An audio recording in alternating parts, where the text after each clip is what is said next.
Mass deportation in US Trump's 2025 plan. दोस्तों आपने सुना होगा कि डोनाल्ड ट्रम्प ने 2025 के लिए मास डिपोर्टेशन का प्लान अनाउंस किया है, पर इसका मतलब क्या है? सिंपल शब्दों में मास डिपोर्टेशन का मतलब है इलीगल इमिग्रेंट्स को जबरदस्ती यूएस से निकाल देना। अब सवाल यह है कि क्या यह प्लान सक्सेसफुल होगा, इलीगल इमिग्रेंट्स की लाइफ पर इसका क्या इंपैक्ट पड़ेगा और यूएस के लिए कितना चैलेंजिंग होने वाला है। आज हम ये सब बात समझेंगे, तो वीडियो को एंड तक जरूर देखिएगा। तो पॉइंट नंबर 1 में बात करते हैं ट्रम्प का फोकस ऑन मास डिपोर्टेशन। सोच के देखिए सबसे पहले कौन इंपैक्ट होगा मास डिपोर्टेशन में। तो दोस्तों ट्रम्प के प्लान के अकॉर्डिंग उन लोगों को पहले डिपोर्ट किया जाएगा जिन पर क्रिमिनल रिकॉर्ड्स हैं या जो अभी रिसेंट बॉर्डर क्रॉस करके यूएस आए हैं, लेकिन ये सिर्फ शुरुआत है। इस प्रोसेस में फैमिलीज और बच्चे भी शामिल हो सकते हैं और जो लोग टेम्पररी प्रोटेक्टेड स्टेटस पर हैं उनकी भी लाइफ डिस्टर्ब हो सकती है। प्रेसिडेंट ट्रम्प नए एग्जीक्यूटिव ऑर्डर साइन करेंगे और उनका टारगेट होगा प्रीवियस प्रेसिडेंट बाइडेन की पॉलिसीज को रिवर्स करना, रिमेन इन मैक्सिको जैसे पुराने रूल्स वापस लाने की बातें भी हो रही हैं और डिपोर्टेशन प्रोसेस को फास्ट ट्रैक करने के लिए नए रूल्स भी आएंगे। तो रिमेन इन मैक्सिको का मतलब ये है कि आप मैक्सिको बॉर्डर को क्रॉस ना करें इलीगली एंड मैक्सिको में शेल्टर्स या बॉर्डर सिटी में रहकर अपने असाइलम को अप्रूव होने का वेट करें, जिसमें आपको कोर्ट हियरिंग के टाइम पर मैक्सिको बॉर्डर से यूएस आने दिया जाएगा टेम्पररी टाइम के लिए एंड अपनी प्रॉब्लम्स और डॉक्यूमेंटेशन भी शो करनी पड़ेगी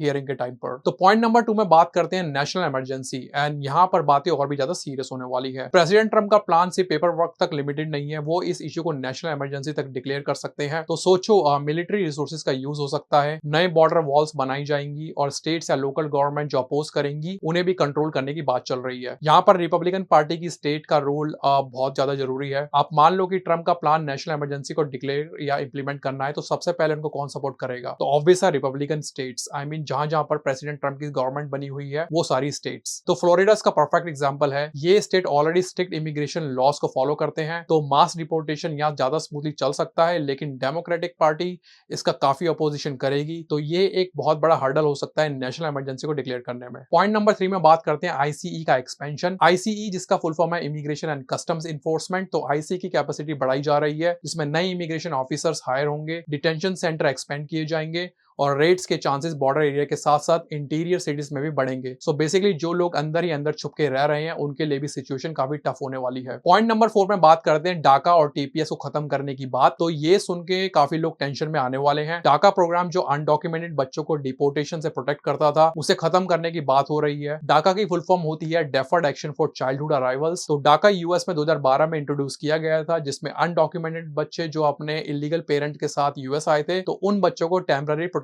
फ्रॉम डिपोर्टेशन दिया गया था, ताकि ऐसे बच्चों को यूएस से डिपोर्ट ना किया जाए और ऐसे बच्चों को एजुकेशन एंड वर्क परमिट भी इशू किया गया था। सोचो ये बचपन में यूएस आए थे, यहीं यूएस में उन्होंने अपने आप को ग्रो किया और अब उनकी लाइफ सडनली अपसाइड डाउन हो सकती है। इसका इंपैक्ट ना सिर्फ उन पे बल्कि यूएस इकोनॉमी में भी पड़ेगा। वहीं टेम्पररी प्रोटेक्टेड स्टेटस वाले माइग्रेंट्स की लाइफ भी अंडर थ्रेट है। अगर उनका स्टेटस कैंसिल होता है तो उन्हें भी डिपोर्ट किया जा सकता है यूएस से। तो पॉइंट नंबर 5 में बात करते हैं असाइलम और वीजा पॉलिसीज का टाइट होना। मास डिपोर्टेशन के साथ ट्रम्प असाइलम पॉलिसी को और स्ट्रिक्ट करने का प्लान कर रहे हैं। इसका मतलब यह है कि माइग्रेंट्स के लिए यूएस में प्रोटेक्शन लेना बहुत मुश्किल होगा। वीजा रिस्ट्रिक्शंस भी बढ़ेंगी और लीगल इमिग्रेशन के प्रोसेस को स्लो किया जा सकता है। लेकिन ट्रम्प लीगल इमिग्रेशन को सपोर्ट करते हैं, बस वो ये इंश्योर करना चाहते हैं कि रूल्स के हिसाब से यूएस इमिग्रेशन चले। तो दोस्तों अब बात करते हैं कंक्लूजन पर। तो दोस्तों मास डिपोर्टेशन, तो क्या ये आसान है? आप ऑनेस्टली सोचो, क्या ये सब इतना सिंपल लगता है? तो मेरे ओपिनियन से बिल्कुल भी नहीं। इस प्रोसेस में लीगल, एथिकल और फाइनेंशियल चैलेंजेस हैं। क्रिटिक्स का कहना है कि ये प्लान बिलियन ऑफ डॉलर्स का है, जो डिटेंशन सेंटर, ट्रांसपोर्टेशन और एडमिनिस्ट्रेशन में खर्च किया जाएगा और ये यूएस की इकोनॉमी और कम्युनिटीज को डिवाइड भी कर सकता है। ट्रम्प सपोर्टर्स एक बोल्ड मूव कहते हैं, लेकिन इसका इंप्लीमेंटेशन उतना भी आसान नहीं है। मोरल ऑफ द स्टोरी, दोस्तों डरना नहीं है, समझदार बनना है। मास डिपोर्टेशन एक बहुत बड़ा और कॉम्प्लिकेटेड प्रोसेस है। हर बात जो सुनो उस पर विश्वास मत करो, फेक न्यूज से बचो और अपने आप को अननेसेसरी टेंशन में मत डालो। जो अपने हाथ में है उस पर ध्यान दो। पॉलिसीज बदलेंगी पर तुम अपनी सिचुएशन को स्ट्रांग रखो, अपने डॉक्यूमेंट्स को क्लियर रखो, इमिग्रेशन के लॉस को फॉलो करो और अपने परिवार की स्टेबिलिटी को प्रायोरिटी दो। अपनी कम्युनिटी के साथ जुड़ के रहो, फैमिली, दोस्तों या किसी लीगल एडवाइजर से मदद भी लो। जब टाइम टफ होता है तो अपने लोगों के साथ मिलकर रहना जरूरी होता है। बस ये याद रखो कि पॉलिसीज आएंगी और जाएंगी, पर अगर तुम रिलैक्स्ड हो, प्रिपेयर्ड हो और अवेयर हो तो कोई भी चैलेंज फेस करना ईजी हो जाता है। अगर आपका कोई सवाल हो तो कमेंट जरूर करें, मैं आपके सभी क्वेश्चन के जवाब देने की कोशिश भी करूंगा। आप देख रहे हैं मेरा चैनल स्टेट साइड मानव और मिलते हैं अगली वीडियो में। तब तक के लिए take care and stay safe.